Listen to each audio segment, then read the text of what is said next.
예, 이재명 대통령이 일본 언론과의 인터뷰를 통해서 한반도 비핵화를 위한 3단계, 3단계 정책 방향을 제시했습니다. 한편 앞선 속보를 통해 전해드린 것처럼 오늘 국회에서는 본회의가 열리면서 쟁점 법안 처리 등에 나서고 있는데요. 관련 내용 포함한 정치권 이슈들 최인호 전 민주당 의원, 홍석준 전 국민의힘 의원과 함께 짚어보겠습니다. 두 분 어서 오십시오. 안녕하세요. 예, 안녕하십니까. 네, 이재명 대통령이 이제 한일 정상회담, 한미 정상회담을 앞두고 있는데요. 일본 언론과 인터뷰를 했습니다. 인터뷰 내용부터 오늘 좀 두 분께 여쭤보고 싶은데 여기서 한반도 비핵화를 위한 정책 방향을 제시를 했습니다. 남북 대화를 적극적으로 해서 핵에 대한 어떤 동결, 축소, 폐지까지 가는 부분에 대해서 계획을 이야기했는데 어떻게 좀 들으셨습니까? 예. 저는 지금 이재명 정권이 잘못된 길을 또 반복하고 있다 봅니다. 이게 그 문재인 대통령 때, 문재인 정부 때 단계적 비핵화 그런 어떤 그 협상론을 이야기를 했는데 사실은 이게 굉장히 그 위험하고 잘못된 그 접근법이죠. 왜냐하면 동결 축소 폐지라고 했는데 이것을 북한이 받아들여질 리도 없습니다. 왜냐하면 동결의 전제 조건이 일단 IAEA라든지 국제사회의 핵 사찰을 전제로 하는 것이거든요. 그런데 문제는 뭐냐면 이런 식으로 접근하게 된다면 핵 동결, 즉 지금 있는 모든 어떤 북한의 핵 어떤 능력, 미사일이라든지 핵을 인정을 하는 꼴이고 그렇게 되면 당연히 뒤따라오는 것이 뭡니까? 지금 핵 개발에 대한 어떤 북한에 대한 그 유엔 제재를 해제하는 것이 또 이제 전제가 돼야 되는 겁니다. 그러니까 지금 우리 대한민국이 국제사회 유엔에 지금 북한의 그 핵 관련된 유엔 제재를 풀어라 이렇게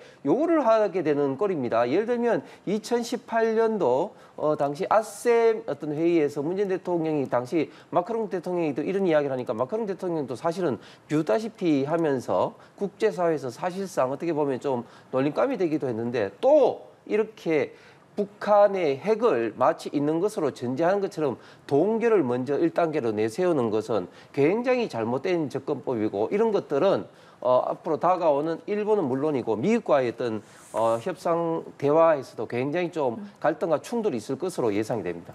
잘못된 접근이다. 그러니까 시작부터 지금 좀 잘못됐다라고 지적을 해주셨는데 북한과의 이제 문제와 관련해서도 어제 대통령실에서도 발표가 좀 있었는데요. 북한과의 대화 뭐 어떤 부분 좀 저희가 좀 신경 써서 해야 된다고 생각하시는지요? 뭐 비핵화의 원칙을 다시 한번 대통령이 천명을 했다라고 봐지고요. 실제 일본과의 정상회담도 있지만 가장 중요한 것이 트럼프와의 정상회담 아니겠습니까? 그 한미 정상회담을 앞두고 어쨌든 한반도의 비핵화라는 한미 동맹 연장선상에서의 핵 원칙에 변함이 없다 하는 점을 다시 한번 일본 언론을 통해서 밝힌 점이 의미가 있다 이렇게 생각하고요. 실제 이제 미국의 입장은 비핵화 원칙이 계속 견지되고 있습니다.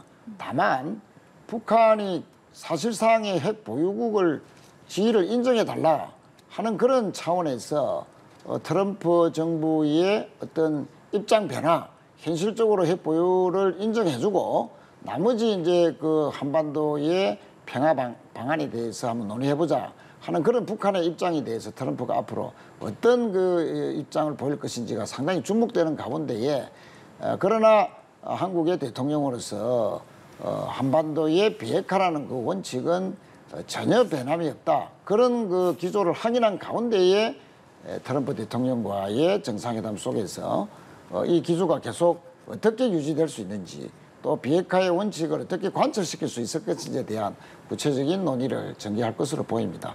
다만 윤석열 정부 들어서 지난 3년 동안에 이 비핵화와 관련해서 어떠한 진전이 있었냐라고 평가를 해보면 오히려 더 거꾸로 이 북한의 핵 개발 자체가 더 가속화되었다는 측면도 부정할 수 없기 때문에 이런 이재명 대통령의 비핵화 원칙을 이전 정부의 잘못된 성과 없는 그 관점에서 뭔가 조금 건설적으로 봐줘야 되는데도 불구하고 일방적인 패배라고 하는 것은 좀 사실상 이후에 한미 정상회담을 위해서도 좀 바람직하지 않다 하는 말씀을 드리겠습니다.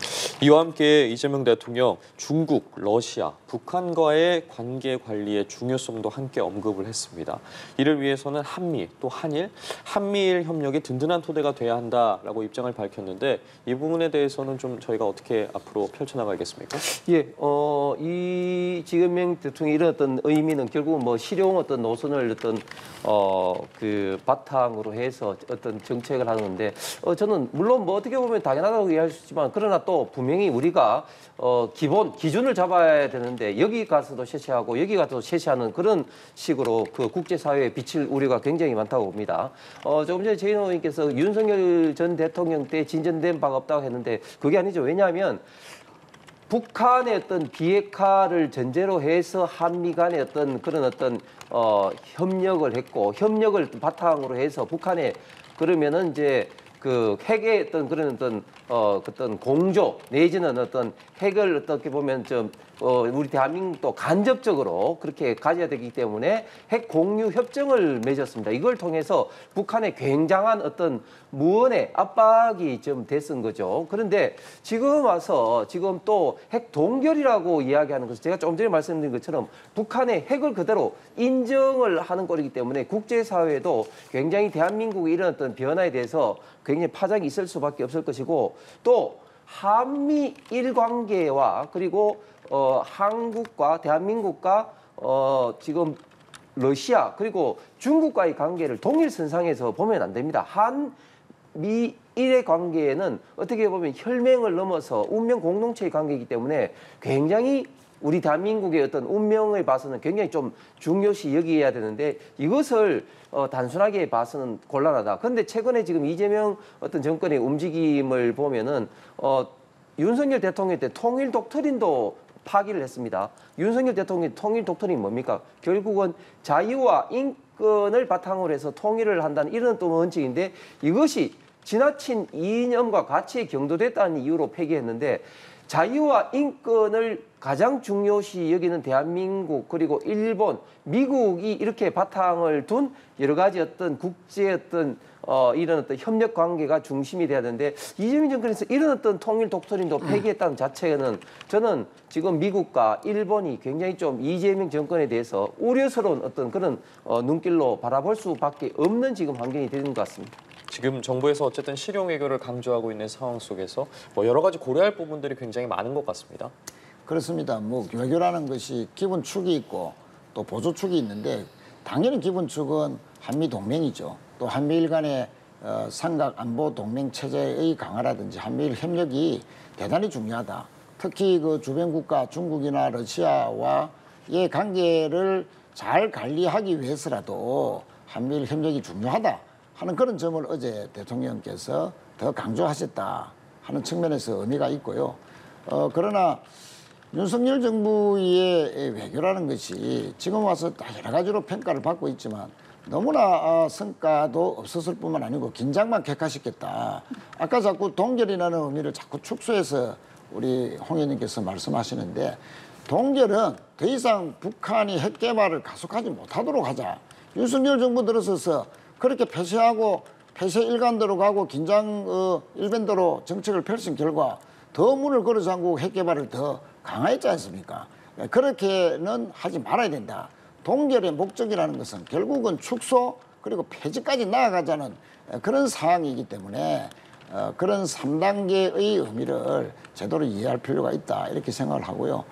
특히 이번에 이제 한일 정상회담이나 또 한미 정상회담은 이러한 한미일 안보협력 체제의 강화뿐만 아니고 특히 현 상황에 맞는 한미동맹을 어떻게 더 발전시켜 나갈 것인가 하는 그런 측면에서도 어떤 구체적인 합의가 나오고 특히 비핵화와 관련해서도 뭔가 진전된 이전의 윤석열 정부의 때의 관계보다는 좀 더 건설적이고 현실적으로 비핵화와 또 동시에 평화적인 구조 전환도 이뤄낼 수 있는 그런 것을 현실화시킬 수 있는 어떤 합의가 나올 수 있을지 그것도 상당히 주목되는 대목이다 그렇게 생각합니다. 알겠습니다. 자, 그리고 그 일본 과거사 문제에 대한 인터뷰 답변도 있었습니다. 이 대통령은 이렇게 이야기를 했습니다. 그러니까 한국 국민으로서는 받아들이기 어려웠던 정권, 그러니까 이전 정권의 합의다. 하지만 이게 국가로서의 약속이고 뒤집는 거는 바람직하지 않다라고 언급을 하면서 진심으로 위로의 말을 건네는 게 중요하다라는 부분도 강조를 했거든요. 이 입장에 대해서는 좀 어떻게 들으셨습니까? 예, 저는 이재명 대통령의 이 발언은 굉장히 일본과의 어떤 미래 관계를 구축하는데 중요한 의미 있는 이야기라고 생각을 합니다. 과거 윤석열 전 대통령 때 기시다 수상과 더불어 문재인 대통령 때 정말 꽁꽁 얼어붙었던 빙하기와 같았던 한일 관계를 풀면서 다시 이제 한일 관계가 이제 다시 관계 회복을 했습니다. 그때 많은 어떤 민주당에서 이재명 당시 의원도 마찬가지였죠. 여기에 대해서 맹비난을 했습니다. 어떻게 과거사 문제라든지 또 위안부 합의라든지 이런 문제가 있는데도 불구하고 일본과 그렇게 관계 협의를 하느냐. 그러면은 한반도에 일본 자위대가 진주하는 것도 허용되느냐. 독도를 앞으로 포기할 거냐. 뭐 이런 식으로 맹비난을 했었습니다. 그런데 지금 어떻습니까? 이렇게 일본하고의 관계 회복이 된 것이 우리 지금 대한민국 입장에서는 국제사회에서 굉장히 대한민국의 어떤 위상을 나타내고 협력을 하는데 굉장히 중요한 기초가 되고 있습니다. 저는 이재명 대통령이 야당 때 입장을 벗어나서 이렇게 전 정부의 외교 관계, 특히 일본과의 외교 관계를 계속해서 지속적으로 하는 것은 대단히 바람직한 중요한 어떤 일보다 중요한 어떤 발언, 중요한 정책을 개성을 하고 있다고 생각을 합니다. 물론 지금 일본에서도 이재명 대통령에 대해서 반신반의하고 있는 게 후쿠시마 방류 문제를 둘러싸고 후쿠시마 방류를 하게 되면 일본이 제2태평양 전쟁을 선포하는 것이다. 이렇게 맹비난한 것을 기억을 하고 있기 때문에 이런 발언에 대해서 반신반의하긴 있겠지만 그러나 이재명 대통령이 윤석열 전 대통령의 이런 어떤 일본과의 어떤 외교 정책을 이어받는, 개성하는 이런 것들은 굉장히 진일보한 정책이라고 발언이라고 아마 평가할 것이라고 생각합니다. 의원님께서는 어떻게 들으셨어요? 예, 뭐 대통령의 어떤 한일 관계를 미래지향적으로 앞으로 더 그 관점에서 풀어나가겠다는 그런 원칙을 표명한 것으로 보입니다. 사실 이 배상 문제를 놓고 윤석열 정부가 너무나 굴욕적인 서로의 합의를 한 것이 아니냐.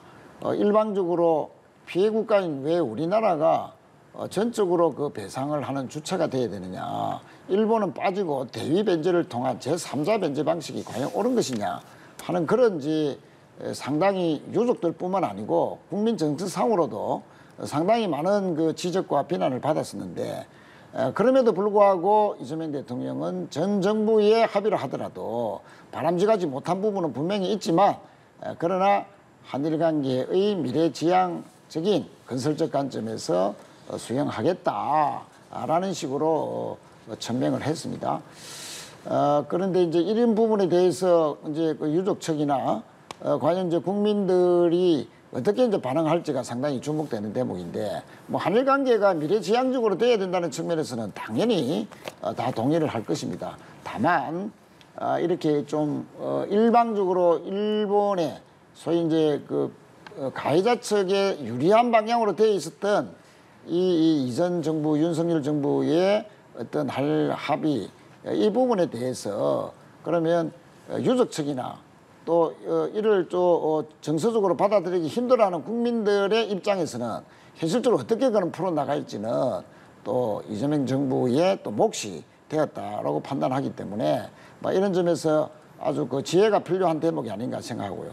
다만 일본도 이런 그 미래지향적인 이재명 대통령의 이런 진정성을 제대로 받아들여서 이에 호응하는 일본 측의 반응도 이번 그 한일 정상회담에서 일본 수상의 입을 빌어서 분명히 나와야 된다 하는 그런 점도 아울러서 강조드리겠습니다. 알겠습니다. 이어서 국회 상황을 좀 살펴보도록 하겠습니다. 앞서 저희가 속보를 통해 전해드린 것처럼 방송 3법 중에 하나인 방송문화진흥회법이 조금 전에 국회 본회의를 통과했습니다.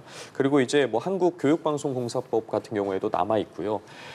어쨌든 국민의힘에서도 계속해서 저항 수단인 필리버스터로 맞서겠다라는 계획을 재확인한 상황인데 양보나 타협 없는 이 양당의 강공 모드에 대해서 좀 어떻게 보고 계십니까? 양당의 강공 모드라기보다는 예. 지금 민주당의 일방 어떤 독주를 하고 있는 것이죠. 저는 굉장히 좀 안타까운 게 민주당이 이렇게 우리 대한민국 자유민주주의에 있어서 가장 중요한 언론을 다루는 이런 법, 방송 3법에 대해서 이렇게 무작정 강공 모드를 하는 것은 대단히 문제가 있다. 그리고 이런 후폭풍은 아마 민주당과 이재명 정권이 저는 질 수밖에 없다고 생각을 합니다.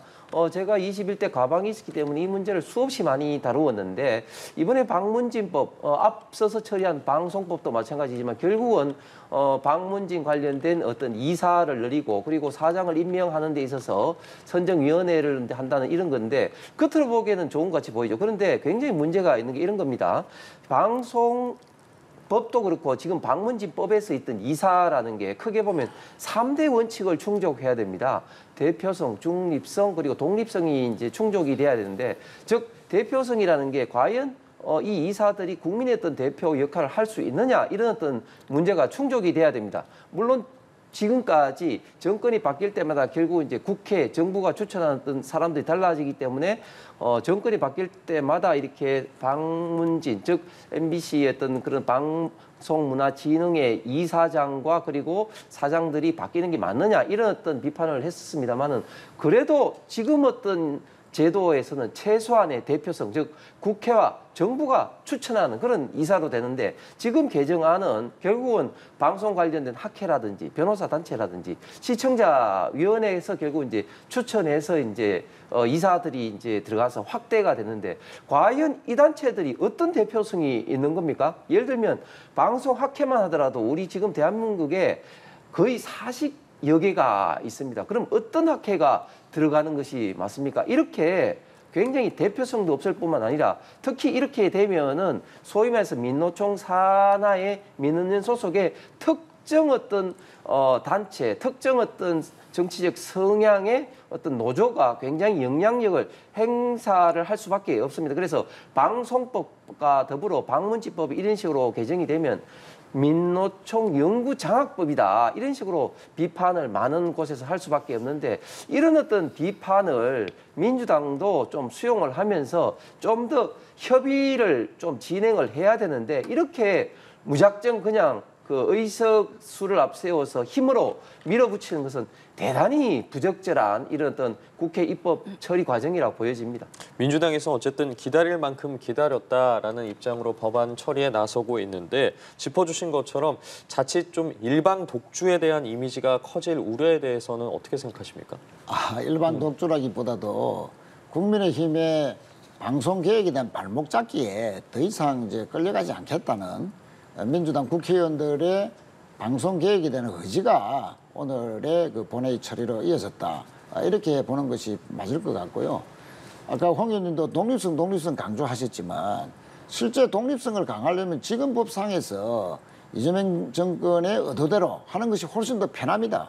굳이 이사수를 늘리고 또 이사 추천에 따르는 여러 단체들이 더 개방되고 그럼으로써 결국은 독립성이 강화되는 것은 지금 정권을 지은 이재명 정부의 기득권을 생각한다면 오히려 거꾸로 가는 방향이죠.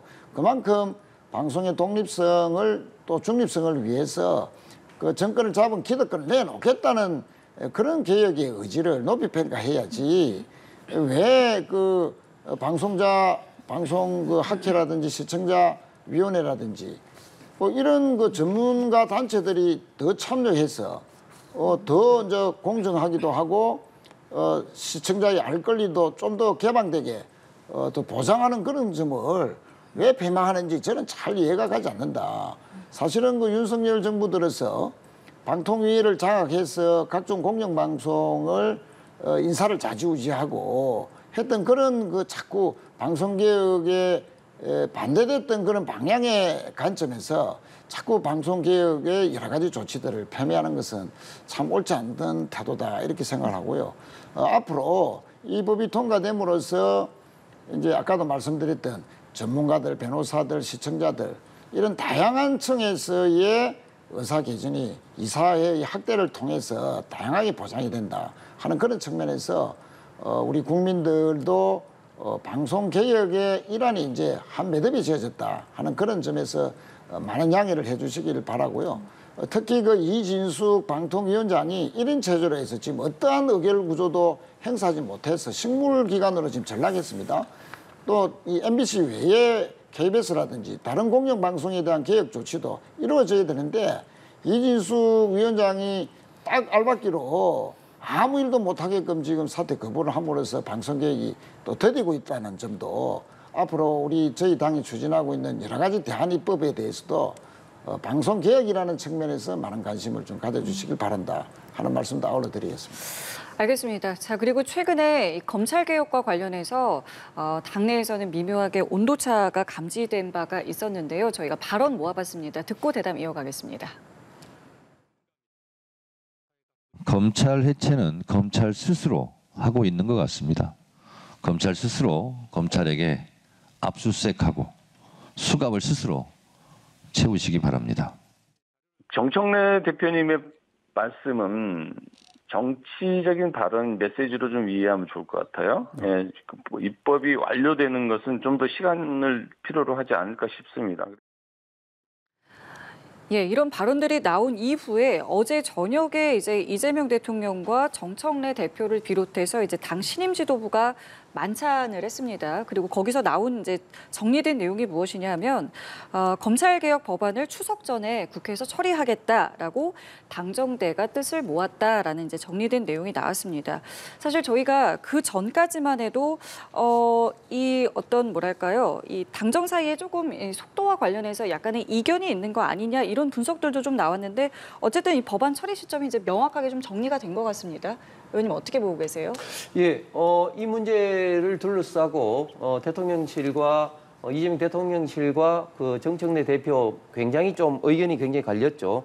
그리고 사실은 제가 볼 때는 의견이 좀 갈릴 수밖에 없는 것이 과거에 그 민주당은 어떤 검찰 개혁을 통해서 검찰청을 폐지하고 공소청과 중수청을 한다고 이야기를 했습니다만은 이게 그냥 단순한 문제가 아닙니다. 굉장히 큰 어떤 문제를 발생할 소지가 있기 때문에 이제 이재명 대통령도 막상 정권을 잡으니까 좀 신중하게 해야 된다. 그래서 김민석 어떤 총리라든지 또 정승호 법무부 장관도 그런 어떤 이야기를 했었고 조금 전에 또 문진석 의원 같은 경우는 추석 전에 끝내겠다는 이런 어떤 정청래 대표의 어떤 이야기는 정치적 메시지다. 이런 식으로 아주 지금 이재명 대통령실에 있던 이야기를 넘어서서 정청래 대표의 있던 이야기를 아주 가볍게 퉁치고 무시하는 어떤 그런 발언까지 있었습니다. 그래서 어제 이야기를 했었는데 결국은 이제 추석 전에 이제 안을 마련한다. 그래서 이 문제에 있어서도 아직까지도 조금 이제 의견이 좀 갈리는 게 그러면 추석 전에 한다는 게 입법까지 마무리할 것이냐 아니면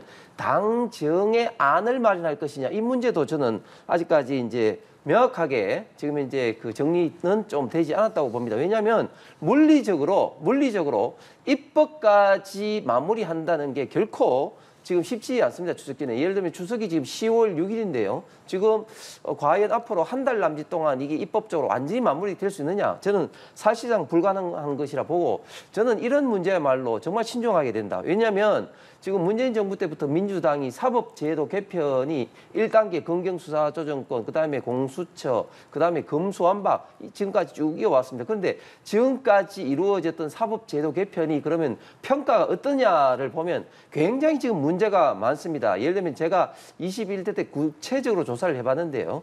검경수사권 조정 이래로 경찰이 1차 수사 종결권이 있는데 그런데 그 이전에 비해서 경찰의 수사 종결이 30% 이상 기간이 늘어났습니다. 그다음에 민사 형사 재판도 굉장히 지연이 되고 있습니다. 이렇게 법률 관계가 불안정하게 되고 이런 어떤 것들은 오롯이 지금 현재 국민들이 다 피해를 볼 수밖에 없는데 지금 현재 민주당 안으로 되면은 지금 현재 검사들이 어디로 갈 거냐? 그러면 공소청으로 일부는 가더라도 중수청으로 가기는 굉장히 어렵습니다. 왜냐하면 중수청에는 검사가 없고 그래서 수사관만 있거든요. 그렇기 때문에 현실적으로 이 문제를 어떻게 해결할 거냐 문제부터 해서 또 어떤 헌법 위반의 어떤 그런 어떤 반론이 지금 이제 나오고 있습니다. 왜냐하면 헌법에 검사만이 영장을 청구하고 또 검찰총장은 또 헌법에 규정되어 있는데 검찰청을 폐지하면 검찰총장도 없어지게 되거든요. 그래서 이런 헌법에 어떤 위반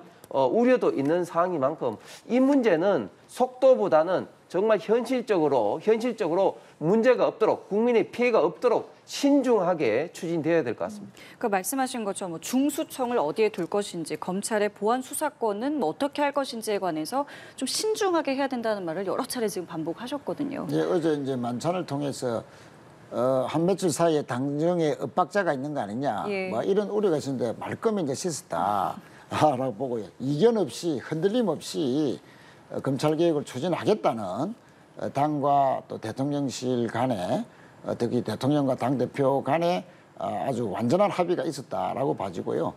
조금 전 오전에 정청래 당대표가 의원총회에서 9월 말까지 검찰청 폐지와 중수청, 공소청 신설의 법안을 본회의에서 처리하겠다라고 했습니다. 그 시기는 이제 이미 못을 박았고요.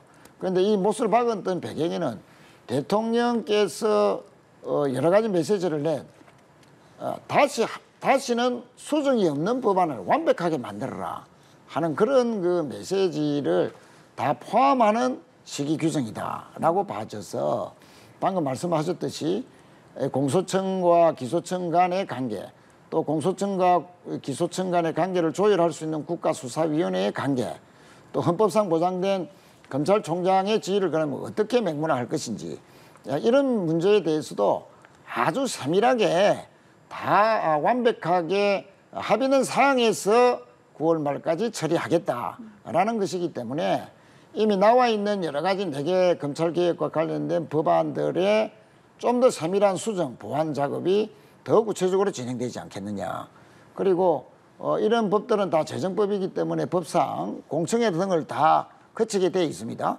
그런 측면에서 대통령의 지시대로 공청회 등을 활용해서 모든 국민들이 이 검찰청의 폐지에 따르는 여러 가지 그 수사력의 공백 우려라든지 수사권 조정을 어떻게 구체적으로 제대로 규정할 것인지, 이런 문제들에 대해서 완벽하게 국민 여론이나 전문가들의 의견들을 다 수렴한 가운데에서 완벽한 입법 처리를 해라 하는 그런 부분들도 다 포함된 내용이라서 앞으로 남은 1달 반 동안의 기간 동안에 특히 당이나 국회, 특히 정부도 완벽한 입법을 위한 상당한 그 심혈을 기울이는 공조체제가 이루어지지 않겠나, 이렇게 봐지고, 이제 야당도 자꾸 미련을 이제는 버려야 될 때다. 검찰청 폐지라는 것은 이제는 시대적 대세고, 얼마 전에 며칠 전부터 또 검찰이 남부지검에서 이 돈 다발이 묶인 그 신권 띠지를 의도적으로 폐기해서 증거 인멸을 스스로 해서 검찰개혁을 자초한 거 아니냐, 이런 지적들이 나오는 가운데에 저는 검찰청 해체 그리고 공정한 수사의 시스템 확립이라는 그 시대적 과제에 좀 협조를 하면서 그러나 검찰청 해체에 따른 여러 가지 보완에 대해서는 건설적인 대안을 많이 내주면은 정부나 여당도 충분히 수렴할 것이다 하는 점을 강조드리고 싶습니다. 예, 알겠습니다. 이어서 국민의힘 상황 살펴보도록 할 텐데요. 국민의힘 전당대회와 관련해서 오늘 당원 투표와 일반 국민 여론조사를 마무리하는 가운데 후보들도 저마다 투표 참여를 독려했습니다. 관련 발언 들어보시죠. 특검의 무리한 칼날에 대해서 국민의 심판이 있을 거라고 생각합니다. 민심의 칼날이 결국 이재명 정부를 심판할 것입니다. 만약에 우리 국민의힘이 해체된다면 누가 제일 기뻐하겠습니까? 바로 이재명과 김정은 아닙니까? 조경태가 아마 결선 투표에 올라가서 찬탄파 반탄파의 싸움으로 이어지지 않을까, 대결로 이어지지 않을까. 우리 당에는 보통 사람들의 상식이 필요합니다. 그래야 이재명 민주당의 비상식을 막아낼 수 있습니다. 네, 후보들의 목소리 차례로 듣고 왔는데 지난해 전당대회 때 첫날 투표율보다 높은 투표율을 기록했습니다. 지금까지 좀 판세 어떻게 보고 계십니까? 예, 뭐 역대 전당대회 중에서 첫날 투표는 최고라는데 홍석준 의원님 뭐 맞는지 모르겠습니다만 그 정도로 투표율이 상당했다 하는 것은 처음에는 아주 뭐 흥미가 없을 것이다 이렇게 봤는데 찬탄파와 반탄파 간에 아주 격렬한 공방전이 있었고 특히 그 전한길 씨가 난데없이 전당대회 한 중심에 섬으로써 전한길 전당대회냐라고 할 정도로 뜨거운 논쟁을 불러일으킨 덕분에 찬탄파는 찬탄파대로 많은 당원들이 또 투표에 참여하는 거고 또 반탄파는 반탄파대로 마찬가지라고 생각합니다만 그러나 지금 조경태, 안철수 두 후보가 사실 단일화 실패했지 않습니까? 단일화에 성공을 했다면 찬탄파, 반탄파 각각 한 명씩 결선에 올라갈 가능성도 있었지만 이제 뭐 찬탄파가 분열돼서 오히려 이제 반탄파 중에서 김문수, 장동혁 후보가 결선으로 올라갈 가능성이 상당히 높아져 보인다는 말씀이고 그러나 장동혁, 김문수 후보가 결선에 올라가더라도 결국에 캐스팅 보트는 찬탄의 그 당원들 그 표요. 예, 한동훈 전 대표를 지지했던 또는 조경태, 안철수 후보를 지지했던 탄핵에 찬성했던 당원들이 상대적으로 장동혁 의원을 선호하느냐 김문수 후보를 선도하느냐에 따라서 결과가 당대표 결과가 영향을 미치지 않겠나 봐지는데 투표율이 문제겠죠. 그러니까 탄핵에 찬성했던 당원들이 도저히 전한길과 너무나 함께 가는 장동혁 후보로는 윤석열 당으로 핵이기 때문에 도저히 그거는 못 받아들이니까 한동훈 또는 이준석과도 함께 하겠다는 김문수 후보가 그래도 차악이라도 선택할 수 있지 않느냐라고 판단해서 대거 투표에 나선다면 결선 투표에 나선다면 김문수 후보가 유리해 보이고요. 그러나 아이고 김문수 후보나 장동혁 후보나 똑같은 윤석열 후보다 신윤석 후보다라고 판단해서 투표에 대거 불참하게 되면 장동혁 후보가 상당히 유리하지 않겠나. 그래서 투표율에 찬탄파의 투표율이 결정적으로 결선 투표에 영향을 줄 것으로 보입니다. 누가 유리하고 지금 결선 투표까지 갈 거라고 보십니까? 원래 그 다른 당을 객관적으로 평가하기 때문에 지금 최인호 의원께서 정확하게 보시고 있는 것 같습니다. 일단 어제까지는 모바일 투표했고 오늘 이제 ARS 투표를 하는데 어제까지 모바일 투표에서는 작년 7.23 전당대회보다 한 7.5% 높아졌는데 이 투표율이 이렇게 높아진 건 저는 두 가지 원인이라고 봅니다. 첫 번째는 지금 국민의힘이 굉장히 대선 패배 이후에 위기의식에 빠져 있다 이런 어떤 생각. 그리고 다음에 두 번째는 조금 전에 최인호 의원께서 말씀한 찬탄 반탄도 있지만 그보다 더 중요한 것은 1위, 2위가 지금 굉장히 혼전에 빠져 있다. 치열한 어떤 경쟁 구도에 있기 때문에 각 진영에서 많은 어떤 투표 동료를 하고 있어서 투표율이 굉장히 좀 높아졌다고 봅니다. 결국은 처음에는 시작할 때는 김문수 후보가 쉽게 낙승하지 않느냐 이런 분위기였는데 지금 최근에 장동혁 후보가 굉장히 많이 좀 쫓아오고 있습니다. 그래서 22일 날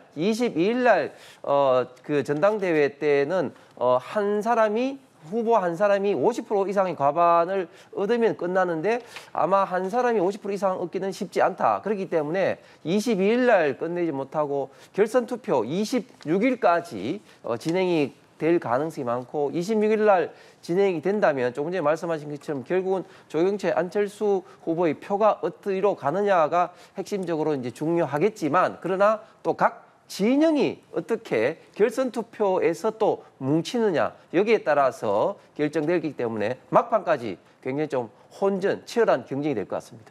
알겠습니다. 자, 이렇게 해병 특검 브리핑까지 들어봤고요. 김건희 특검은 내일 김건희 씨를 다시 소환합니다. 자, 이런 상황에서 최근에 김건희 씨를 심평 변호사가 접견을 했고 그 접견에서 이제 나왔던 이야기들이 지금 전해지고 있는데 이제 관련해서 공개된 내용들을 여러 가지를 좀 소개를 해드리자면 한동훈 전 대표에 대한 배신이라는 표현이 좀 들어갔던 것 같고요. 그리고 남편을 살릴 수 있다면 죽음까지 각오하고 있다라는 그런 심경에 대한 부분, 그리고 이재명 대통령의 장점을 물어봤다라는 이런 내용들도 현재 전해지고 있습니다. 이게 심평 변호사가 이제 김건희 씨를 접견하는 과정에서 나온 주고받은 내용이 전해지는 것인데 관련해서 좀 어떻게 보셨습니까? 예, 심평 변호사의 페이스북을 통해서 지금 이제 김건희 여사 신경이 지금 알려지고 있는데, 김건희 여사의 신경은 짐작하시다시피 지금 굉장히 좀 절망에 지금 이제 나락에 빠져 있는 그런 어떤 말씀을 하고 있는 것 같습니다. 그 이전부터 구치소에 가기 이전부터 우울증이라든지 굉장히 좀 심신이 지금 미약한 가운데서 특히 지금 구치소에 있다 보니까 여러 가지 생각이 들지 않겠습니까? 특히 지금 여러 가지 어떤 상황에서 절망의 어떤 구렁텅이에서 정말 많은 어떤 후회도 들 것이고 또 많은 또 좀 아쉬움 또 일부는 또 원망 그런 게 있을 텐데 제가 그 심평 변호사 페이스북 글을 보니까 정말 뼈만 좀 앙상하게 남았는데 내가 죽어야 남편을 살릴 수 있는 이런 어떤 발언까지 하는 것을 보고 김건희 여사가 얼마만큼 지금 이제 절망 상태에 있는가 하는 것을 좀 간접적으로 좀 알 수가 좀 있었습니다. 특히 여러 가지 생각 중에 한동훈 전 대표에 대해서 어떤 굉장한 또 배신감 내지 원망은 그런 이야기를 했는데 잘 아시는 것처럼 한동훈 전 대표와 그 김건희 여사 그리고 특히 윤석열 대통령의 관계는 검찰에 재직을 하면서 사실은 상하 관계를 떠나서 인간적으로도 굉장히 가깝고 대통령이 됨으로써 차장 검사를 일약 법무부 장관, 더 나아가서는 비대위원장으로 발탁하면서 당시에는 주변에서 많은 우려와 그리고 또 지나친 어떤 발탁이 아니냐 하는 그런 걱정도 있었습니다. 그만큼 한동훈 전 대표에 대해서는 신뢰와 그런 어떤 애정이 있었는데 결과가 이렇게 돼 있기 때문에 그런 어떤 상당한 어떤 배신감도 지금 현재 많은 어떤 생각이 좀 들었기 때문에 심평 변호사에게도 좀 이런 이야기를 하고 있지 않나 생각을 합니다. 이게 내용이 다 공개가 된 거잖아요. 이 부분에 대해서는 어떻게 보셨어요? 심평 변호사가 일종의 메신저 역할을 했는데 김건희 여사의 고도의 어떤 정치적인 메시지 그런 것을 아주 또 고도로 전달하는 그런 정치 선전을 하고 있다 이렇게 봐지는데요. 자신이 죽어야 남편이 사나 이런 말은 언뜻 보면 동정을 유발할 수도 있지만 처음에 특검에 출석할 때 아무것도 아닌 제가라는 말을 쓴 것과 이게 좀 일맥상통하는 말이다. 즉 윤석열 전 대통령과 자신을 분리를 시키면 시킬수록 자신의 죄도 가벼워지고 뇌물죄라든지 이런 것이 적용되지 않을 것을 염두에 둔 그런 그 특검의 수사 전략이자 앞으로 공판 전략을 일단을 말해준 거 아니냐 그렇게 생각이 들고요. 실제 이제 또 전한길 씨가 다음 주에 면회가 오면 좋겠다 하고 또 전한길 씨도 호응을 했어요.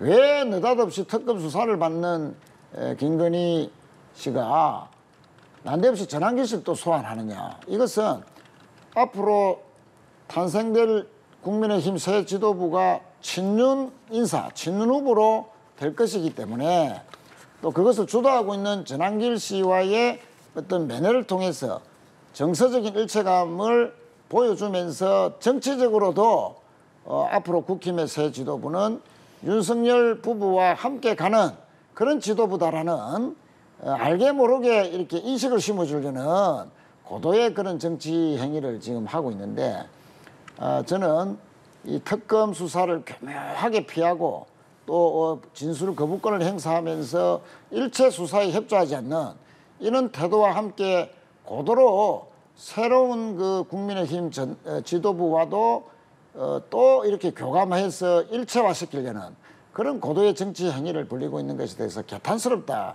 하는 그런 말씀을 드리고 지금이라도 특검은 김건희 씨의 수사 특히 그 윤석열 전 대통령과의 관계 윤석열 대통령을 어떻게 이용해서 결국은 고가의 선물을 받고 각종 또 여러 가지 청탁을 받아서 각종 이권에 개입을 했고 또 실제 보상을 해줬는지 또 국책 사업 전반에 걸친 영향력을 행사할 수 있었는지에 대해서 아주 강도 높은 수사를 전개해야 되고 김건희 씨는 이렇게 고도로 정치 행위를 하고 또 고도로 자신의 어떤 범죄를 숨기려는 그런 데서 벗어나서 수사에 협조를 해야 되고 또 특검 수사에 여러 가지로 또 진실된 모습을 보여야만이 향후에 더 어떤 이런 것이 참작이 되어서 양형에도 반영되지 않겠나 이렇게 명심해야 될 것이고 이런 태도로 자꾸 한편으로는 정치를 하고 한편으로는 특검 수사에